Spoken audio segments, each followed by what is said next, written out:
மாட்டுப் பொங்கல் கொண்டாடுவதற்கு காரணமாக சிவபெருமானையும் நந்தி தேவரையும் வைத்து புராண கதை சொல்லப்படுகிறது.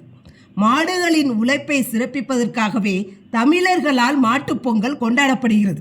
புராண கதையில் சிவபெருமான் ஒருமுறை நந்தி தேவரை அழைத்து பூமிக்கு சென்று அங்குள்ள மனிதர்களிடம் தினமும் எண்ணெய் தேய்த்து குளிக்க வேண்டும், மாதம் ஒருமுறை சாப்பிட வேண்டும் என்று அறிவித்துவிட்டு வரும்படி கட்டளையிட்டார்.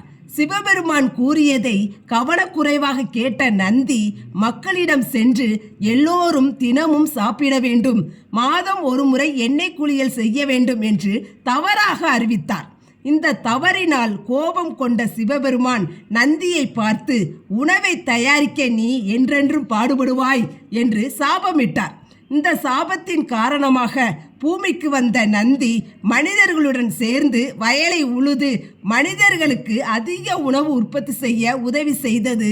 அன்றிலிருந்து மனிதனுக்கு உதவியாக இருந்த மாடுகள் இன்று வரை விவசாயத்திற்கு பெரும் பங்கு வகிக்கின்றன. பொங்கல் வைத்து மாடுகள் உண்பதற்கு முதலில் வழங்கப்படுகிறது.